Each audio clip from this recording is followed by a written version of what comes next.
Greetings, Earthlings. It's Mitch Benn. It's a new year. It's a new podcast. It's a new format. And the best news of all is not very much of it consists of me. Most of it consists of stuff like this. At the next track, turn left. Sat-nav Sally, your brain is quite uncanny. Your daddy worked at Bletchley Park. Sat-nav Sally, your life is just a rally. Please don't leave us in the dark. Turning left or turning right? Stick with me and you'll be all right. Sat-nav Sally, you're really rather pally. At the next chorus, change key.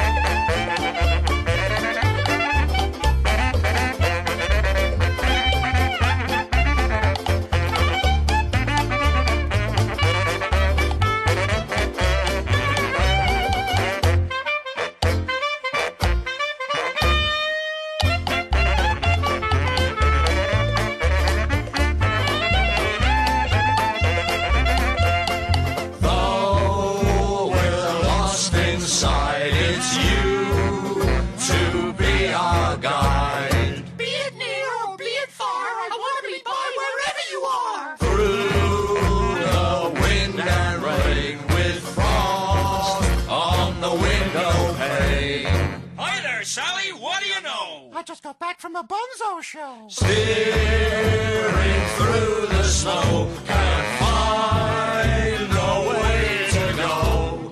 Even with my battery low, you switch me on, I gotta go. Sat-nav Sally, your brain is quite uncanny. Your daddy works at Bletchley Park. Sat-nav Sally, life is just a rally. Please don't leave us in the dark. Turning left or turning right? You can follow me home tonight. Sat-nav Sally, lead me up your alley.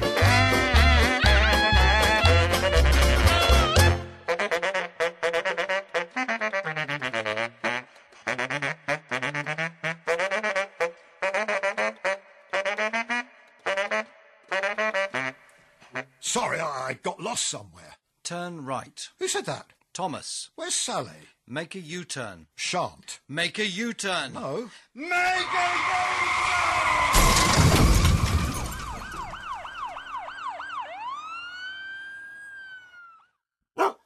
I am so happy to be able to play that. That was Rodney Slater, Roger Ruskin Spear and Sam Spoons, currently operating under the name Three Bonzos and a Piano, because that's pretty much everybody who was in the Bonzo Dog Doodah band who is now neither dead nor Neil Innes. And they are recording new stuff and indeed touring, so look out for them. And it's particularly good because on my old BBC 7 show, I used to play a lot of Bonzo Dog Doodah Band stuff. I used to like opening with the Bonzos, and it's kind of good to open this with a sort of new Bonzos track, I suppose. Anyway, hello, it's Mitch. What am I doing? Good question. Well, I did podcasts for a while, a couple of years ago, and kind of gave up on them because they were a bit pointless. They were just a kind of an extended audio blog. They didn't really have a format, and they were all about me.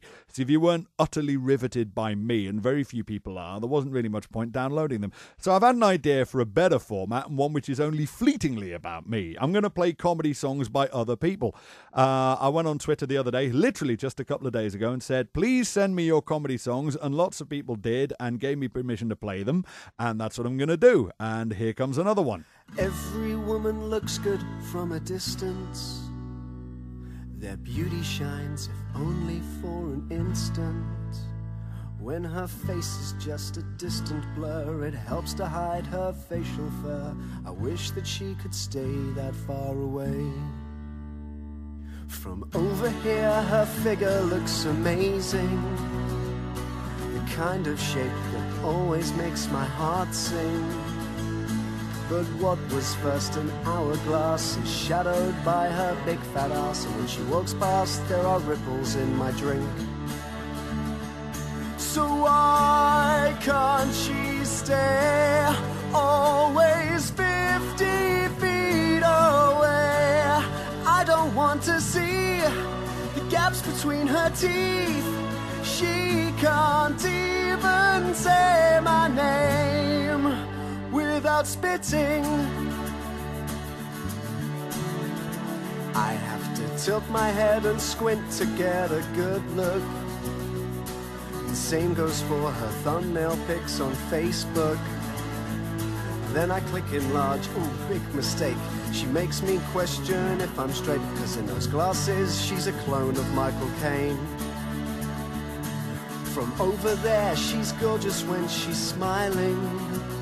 She moves closer with those boobs that I'm admiring. Then I see disappointing saggy tits and her Tourette's with the facial tics, and they're not the kind of turn-ons that I crave. So why can't she stay always 50 feet away? I don't want to fear the hair that's in her ear and coming out her nose. I have to ask, does it tickle?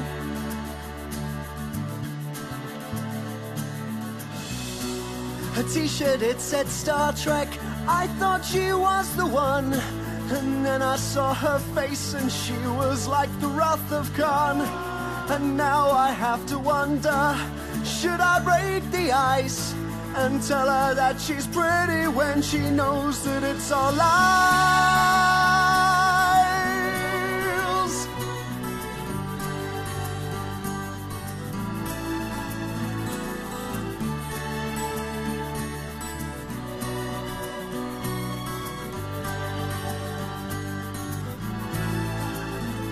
So why can't she stay always 50 feet away?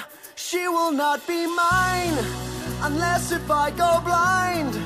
They say beauty is Scandinavian, but fuck it, I'm shallow.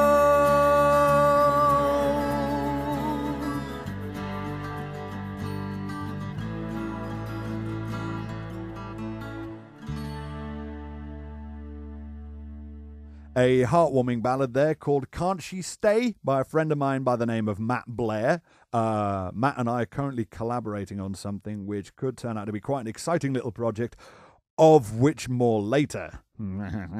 Okay, so if you want to send in a funny song for me to include on this podcast, a few stipulations. Basically, most important thing is you have to own the copyright in that song. Okay, it has to be all your own work, or at the very least you have to get the express permission of whoever does own the copyright of that song, be it a friend of yours, or if you co-wrote it with somebody, you've got to clear it with everybody you co-wrote it with, or if you are a songwriter with a publishing deal, you've got to clear it with the publishers. If you can do that, then we're okay, we can include it in the podcast, because there's no money in this, okay? It's I'm doing it absolutely for the hell of it. There's no budget for anything, so there'll be no royalties passed on to anybody, so as long as you own the song, or you have the permission of whoever does own the song, and you're okay with me just sticking it out there for whoever wants to have a listen to it, you just want the world to get a listen to it, then that's fine. That's what we'll do. Okay, let's have another one. I got pretty much deluged on the first day or so that I put the word out that I was looking for songs for this podcast, and I got a little clutch of them from these guys. I know very little about them other than the fact that there's two of them, and they call themselves Spandex Ballet. I think I'm going to play two by these guys for this podcast. Here's the first one. Heather Mills, your left leg's made of wood. The other one is made of pure evil. Yeah, it's wood versus evil. If you believe all the tabloids say, you're a money-grabbing whore who just won't go away. But some of us are thinking that there must be a nice person inside. Yeah. You had so many chances to put the record straight, put an end to the lies and the campaign of hate, to give the general public the facts and the proof, pierce the bubble of fallacy with an arrow of truth, to show every snidey journalist just how it really is, that you're a victim of the ravenous world of showbiz, to make them see your true colours, the real Heather Mills, a kind upstanding woman who loves and cares and cries and feels. But you didn't. Heather Mills. Why did Linda have to die instead of you?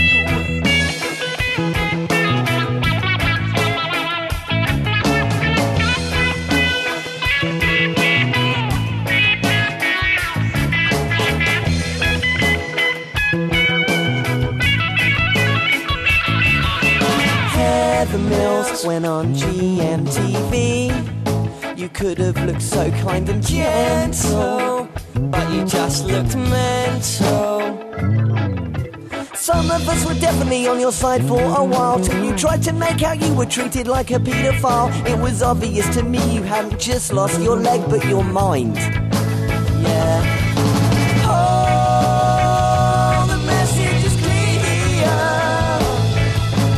Oh, oh, oh, the message is clear. If you fuck with a Beatle, then you're fucking with the nation. If you fuck with a Beatle, then you're fucking with me. If you fuck with a Beatle, then you're fucking with the nation. If you fuck with a Beatle, then you're fucking with me. If you fuck with the Beatle, then you're fucking with the nation. If you fuck with the Beatle, then you is fucking with me. When you fuck with the Beatle, then you fucking with the nation. If you fuck with the Beatle, then you fucking with me. If you fuck with the Beatle, then you fucking with the nation. If you fuck with the Beatle, then you is fucking with me. If you fuck with the Beatle, then you fucking with the nation. Fucking milk. If you fuck with the Carney milk, when you fucking Beatle. If you fucking with the one-legged fucking Beatle. One-legged fucking Beatle.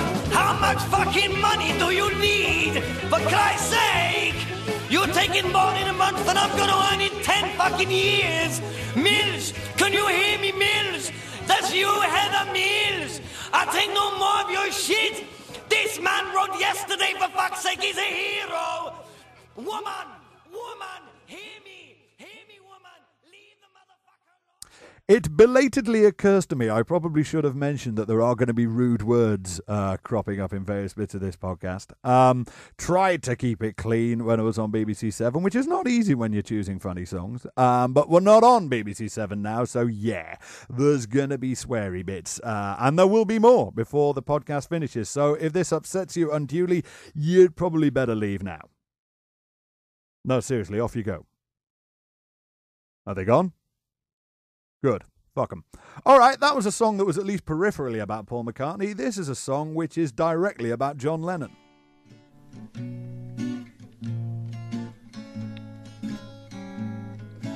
What if John Lennon was still alive today and he had not been shot?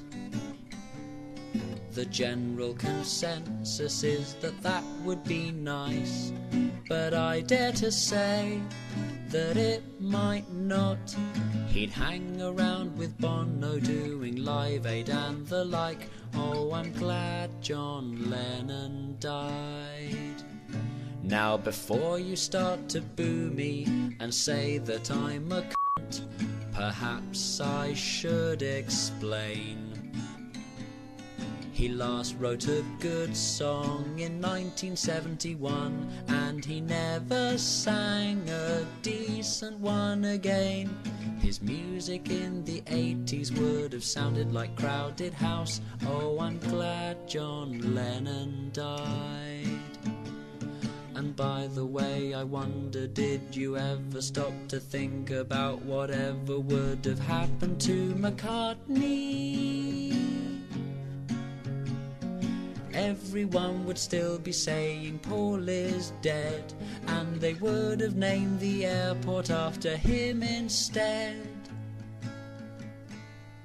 In 1990, Yoko would have killed him anyway. Oh, I'm glad John Lennon died.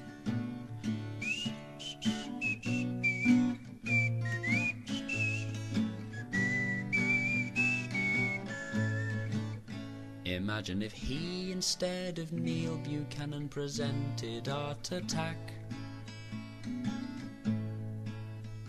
Oh, I'm glad John Lennon died. I really love the bizarre Neil Buchanan reference, and I especially like the line, his music in the 80s would have just sounded like Crowded House. That's very funny. I really like Crowded House, and I still think that's funny. That's a guy called Jay Foreman. The song is just called John Lennon, and it's off, I think, an EP called Pretend You're Happy. He's somebody else who sent me some MP3s for inclusion. Well done, Jay. I hope you enjoyed hearing that. Hope everybody else enjoyed hearing it too. Now, another difference between this podcast and my old BBC 7 show is on that show, I wasn't allowed to play any of my own stuff. They said when they gave me the deal for the show, now you're not just going to use this as a platform to plug your own stuff. In particular, it was actually a clause in my contract that I couldn't play any of my own material on my old BBC 7 show. Well, I ain't on BBC 7 now, bitches.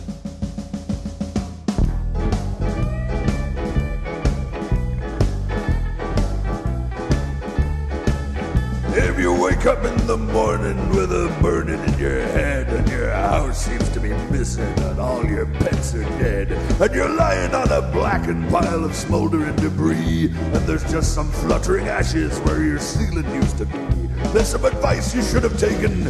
It goes a bit like this. Make yourself a sandwich before you go out on the piss. Every time you go out drinking, leave a little snack behind in case you're tempted to start cooking when you're drunk out of your mind. Don't try to make it after you get home. Don't be so dumb. Even if you're only slicing bread, you'll just cut off your thumb. I would save you from this alcohol inferno epic fail. Make yourself a sandwich before you go out on the air.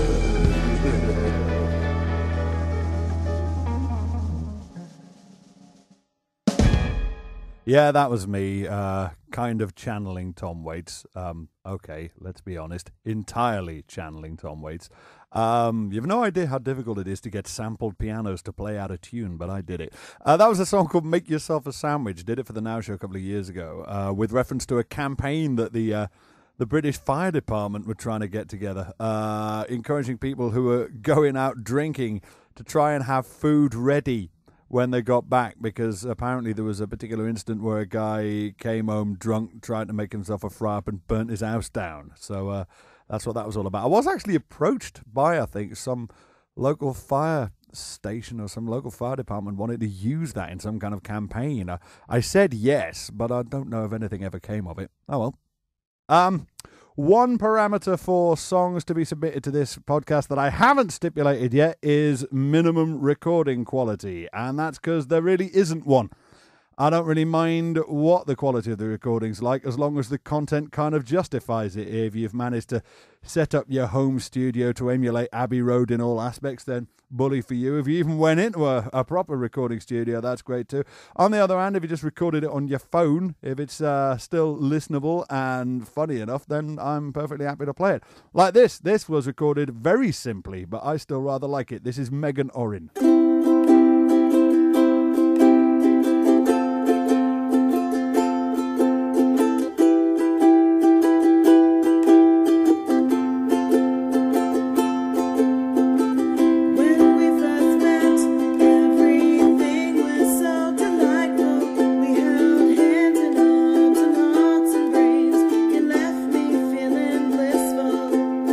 Everything you did, I felt so charming and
That was Megan Orin, who told me very, very little about herself. In fact, nothing about herself in the email to which she attached that MP3, for which thank you, Megan. So I had a bit of a Google, and I found a songwriter called Megan Orin in Melbourne, Australia, who has a MySpace page, which doesn't have any funny songs on it. It's all proper songs in inverted commas. And her email did say, this is the first funny song I've ever written. So it looks like Megan Orin is an Australian songwriter who is starting to write funny songs. That's what we want. Come over to the funny side. One of us. Like I say, that's just the fruits of my Googling. If I'm barking up the wrong tree entirely and you are in fact a completely different Megan Orin, then I'm terribly sorry, Megan, and do email me and tell me who you in fact are. Now, this next track is actually quite lavishly recorded, although it's ostensibly a live recording. Suspiciously good for a live recording. Far be it from me to suggest that any kind of Thin Lizzy-style post-prod polishing up went on. But anyway, it's by a gentleman by the name of Paul Bell, who's a songwriter working in Sheffield. He sent me a link to his SoundCloud page, and I had to listen to a couple of the tracks that were up there as streams, and I liked them so much I bought his album. So this guy is thus far the only person to benefit financially in any way from this podcast. This is Paul Bell, and this is called Should Have Learned.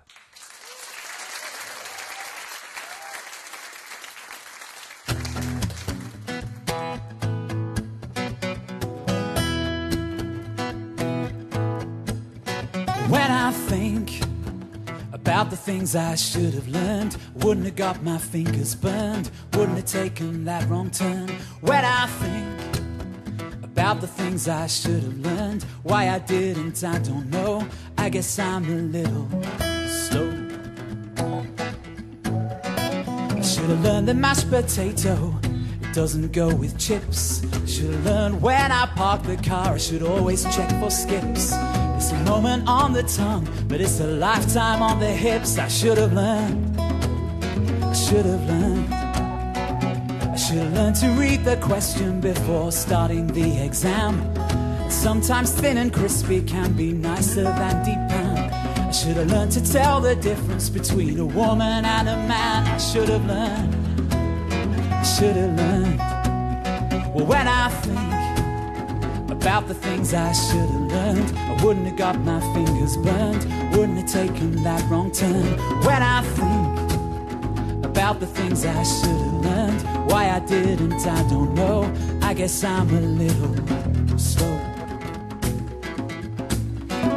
Should have learned the cut price flowers on her idea of romance. Should have learned when to play it safe, when to take a chance. I should have checked for window cleaners before dancing in my pants. I should have learned, I should have learned, I should have learned I'm not the kind of guy who can pull off a sarong. When she asked, does my bum look big in this, I shouldn't have paused that long. Should have learned that I'm not always right, but my wife is never wrong. I should have learned, I should have learned. Well, when I think about the things I should have learned, wouldn't have got my fingers burned, wouldn't have taken that wrong turn. When I think about the things I should have learned, why I didn't, I don't know. I guess I'm a little slow. Should have learned that when I write a song, but don't spend that much time, you can't put something funny in every single line. And you can't expect your words to somehow magically scan properly. I should have learned, I should have learned, I should have learned that when my life is drifting slowly down the pan, sometimes you gotta muddle through any way you can. And my mistakes turn into something I never could have planned. I should have learned, I should have learned.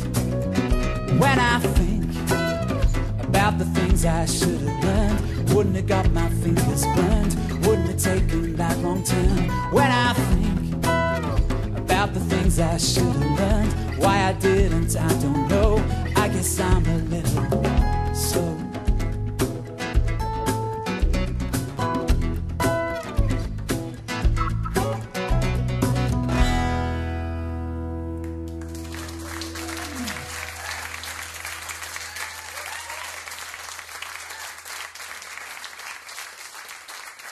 Thanks very much. You're very welcome. Paul Bell. It's good, that, isn't it? You can tell why I bought the album. Obviously a very talented musician and kind of warmly witty in a sort of Neil Hannon-ish kind of way. I can imagine some kind of crossover success for Paul in due course. Remember where you heard him first, folks. All right. Remember near the top of this, I said I had a bit of an announcement to make about a project I was working on with Matt Blair, who you heard from earlier on in the podcast. It's in collaboration with Matt and also with my good friends Kirsty Newton and Ivan Shepherd, The Distractions, my band. We are starting a regular monthly comedy music night at the Phoenix in Cavendish Square in London. At the moment, it's going to be called Sing When You're Grinning. That's the name we've got for the night. If you can come up with a better name, let me know right away because we're about to start doing publicity for it. It starts on April the 5th. I can't announce any lineups just yet because I'm still in negotiation with a few people to come and play the first one. In particular, there's a guy I'm really trying to cajole into headlining, and I think I've got him, and I'm quite excited about that. One thing we are going to have on a regular basis is an appearance by the Segway Sisters, who are Kirsty's pals. They are a sort of three-piece female vocal harmony trio in a sort of 1940s Beverly Sisters style who do sort of strange kind of wartime versions of punk hits. So that should be quite fun, if only to see what they're going to do. So there you go. April the 5th at the Phoenix in Cavendish Square. Sing When You're Grinning. The website for the Phoenix is www.phoenixcavendishsquare.co.uk. Phoenix Cavendish Square, all one word. So have a look at that, and hopefully there'll be something up there soon about our night.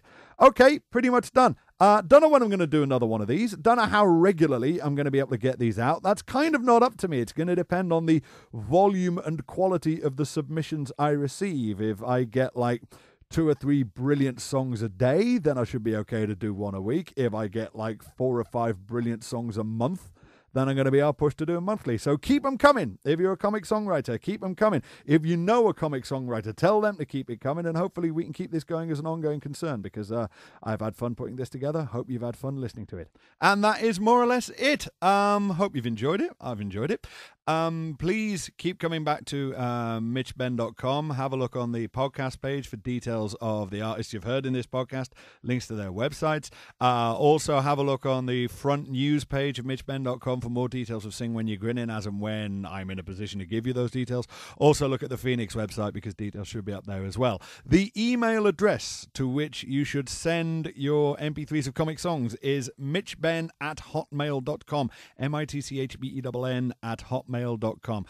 Send me MP3s. If the MP3s are too big to send me links to where I can get the MP3s. Like I say, please do ensure that you own the copyright in the songs, that you have the absolute permission of whoever it is who does own the copyright of the songs. Oh, and I didn't say earlier, although it should be fairly obvious, this also means no rewording other people's tunes, the old Weird Al maneuver. We can't have that either. Tunes and words have got to be all original. Sorry about that, but I think that makes things funnier. All right, speaking of making things funnier, we're going to leave you with this one. This is another one from Spandex Ballet, from whom you heard earlier. It only just really counts as a comedy song, if I'm honest, and some of the Spanish pronunciation is atrocious, but it's very funny. This is Spanish Phrasebook. Bye-bye.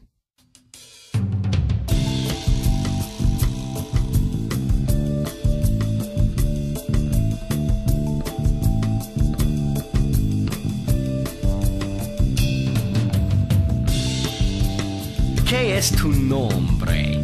What is your name? ¿Dónde vas a la escuela? Where do you go to school? ¿Cómo estuvo el viaje a la sello placer? Did you enjoy your trip to Pleasure Town? Me gustaría ver el menú, per favore. The menu, please. ¿Qué chingados que eres piqueridado? What the fuck do you want, you fucking retard? ¿Dónde puede estacionar mi coche? Where do I park my car? Ah! Ah! Oh, no! Ah! Ah! The nail is in my penis. The nail. The nail. The nail. The nail. The nail is in my penis. The nail is in my penis. Please, somebody, remove the nail from my penis. Fuck. Fuck the nail. My penis. My poor penis. The nail. Remove the nail. My penis is unhappy. The nail.